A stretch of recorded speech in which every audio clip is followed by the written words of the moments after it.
publicly known about Skate 4 since the announcement at EA Play in 2020, and since then they've been doing boardroom episodes, playtest highlights, press runs, skater interviews, and more recently, a monthly newsletter to overview the early access build and future plans of the game. And so it's revealed to us in their latest newsletter that in their new large-scale playtest, there has been 1 million plus players participating.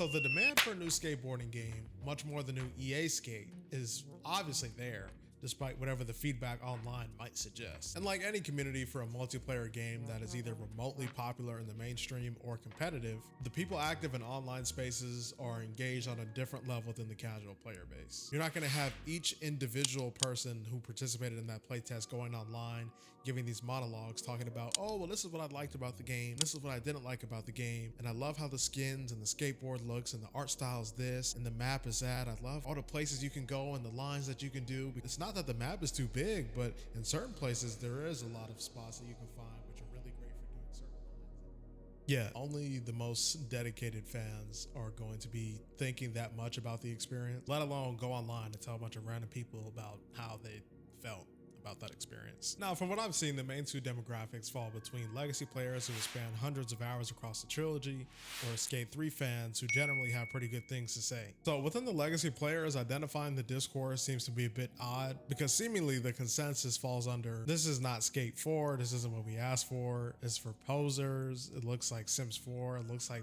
Fortnite. And I've seen some folks saying that they don't like the soundtrack as well, but at this point we're getting into such subjective metrics that it doesn't even really matter to bring this stuff up. But it's obviously clear that the excitement echoed across the community 5 years ago was not reflecting anticipation for the game Full Circle decided to make. So for how much the developers want to dissociate from the original trilogy, we have to keep in mind that this new entry is being marketed as the next evolution of the Skate franchise, and not as something totally independent from what they've originally done, or EA just randomly wanting to put a fresh spin or new coat of paint on skateboarding games. No, that is not how this is being marketed. I mean, it's literally called Skate. So when they showed up at the end of that live stream and Cuz Perry says, "We're back," he was not talking to the folks playing Warzone or Fortnite. He was talking to us, all the folks who have been spamming EA's comments for years and years and years, to the point where EA had to openly come out and say, we're not making a new game. And the thing about legacy IPs that live through commercial success and industrial trends is that OG players will just naturally become less interested in the series over time. Typically, the corporations in charge of these popular IPs are publicly traded companies, and they know from a certain point of growth, marketing to the same demographic is not going to increase profit. So financially, in a lot of cases, packaging these games for people who otherwise wouldn't play them is just a smarter thing to do. And like I said, this is all just subjective shit. Some people like how it looks, some people don't. Some people like the soundtrack, some people don't. Matter of fact, I don't even think the soundtrack they're planning to put in the game is currently in the playtest. But anyway, a bunch of people could banter for hours about stuff they don't like or disagree on, whatever. They can all come together and agree that the gameplay is really fun. In a skateboarding game, well, we're either looking for a spot to skate, setting up a spot to skate, or you guessed it, skating. And if most people don't really care about the presentation of the game and the gameplay has already gotten a universal stamp of approval, then what is the real reason us skeptics are worried about Skate 4?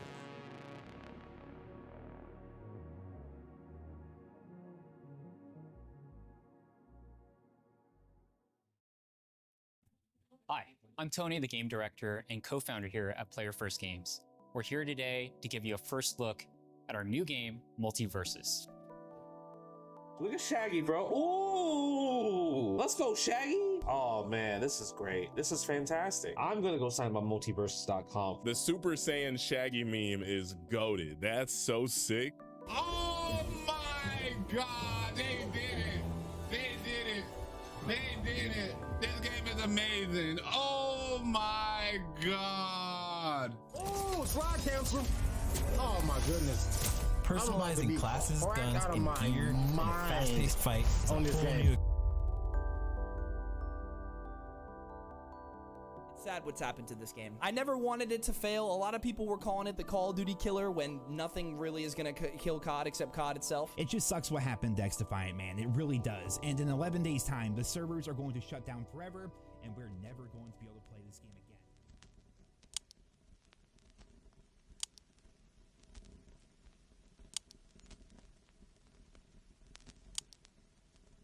Just have a really hard time kind of doing that. But they say here the simple answer is no, there won't be an offline mode. Oh man, I've just been sitting in silence here because we all probably knew this would be coming, right? But except for some, you know, I could understand where the hype's kind of faded a little bit because there's still no skate offline mode, unfortunately. As much as we've begged, pleaded, prayed, and tried our best to get them to develop something to do offline mode, which I don't. While it's exciting that we get to play a new EA Skate, there's a non-zero chance that this game will be shutting down in the not too distant future. And that's not an indictment on how fun the game is, a fault of Full Circles, or even to say that it's likely to happen. That's simply the reality of free-to-play live service games in this day and age. As we mentioned earlier in the video, these are expectations set by shareholders and the parent company. Now, while I would love to sit here and say that this game is going to flourish as a free-to-play live service, which I do believe it should, unfortunately there's just no guaranteeing that. We don't know if once it launches into early access, they're going to start overcharging for cosmetics, taking long between updates, even if they're quality updates. An update schedule that's anywhere from 3 weeks to a month in between is just really not enough to sustain an average player's attention span. But the problem is that this really only applies to games that are not established in the market yet. And ultimately, as players, we just have to hope there's the right people managing the project to ensure the updates are coming out at a consistent pace and making decisions that let the player know their time and wallet is respected. Because if that's not the case, then it would be no surprise for Skate to suffer the same fate as the other two games that were shown in this video. Both had solid launches, lots of hype going for it, both during the playtest and leading into the launch, but somewhere along the way, things just went wrong. And if anybody at EA or Full Circle is watching this video, the only reason I am making this is to say we are rooting for this project. We do not want this game to shut down. Obviously, I have to make it look like something it's not for people to click on the video, but that's not the point. I really want this game to succeed, and if free-to-play live service is the way that they think it will, then that's fine. Just make sure that within that business model, throughout the process, transparency between the Full Circle team and us players is a well-kept relationship. If things are starting to move off track, we're not kept in the dark about how these decisions are being made or when we could possibly see things start to move back on track. All things told, I think if this game is managed well, and it has a pretty decent update frequency once it establishes itself, and I want to say 6 to 8 months of being on the market, I think the game could do considerably well. I know they mentioned something in Grind Volume 5 about having pro skaters in the game. That is definitely going to make a lot of sales if they can pull that off. I'm sure they've allocated a budget for getting all the requested brands in the game, or most of them, a good amount of them. And I'm sure if a lot of the popular requests can be made within reason, they handle this game with care and respect for the player, that the new EA Skate we're receiving later this summer will succeed. I'd love to know your thoughts in the comment section below. If you enjoyed this video, hit the like, subscribe with the bell so that you don't miss anything. And in terms of Skate content, I will be posting that on a separate channel. Of course, I just had to get this off of my chest for one of my most anticipated games of all time. But yes, let me know your thoughts in the comment section below. I will see you guys next time.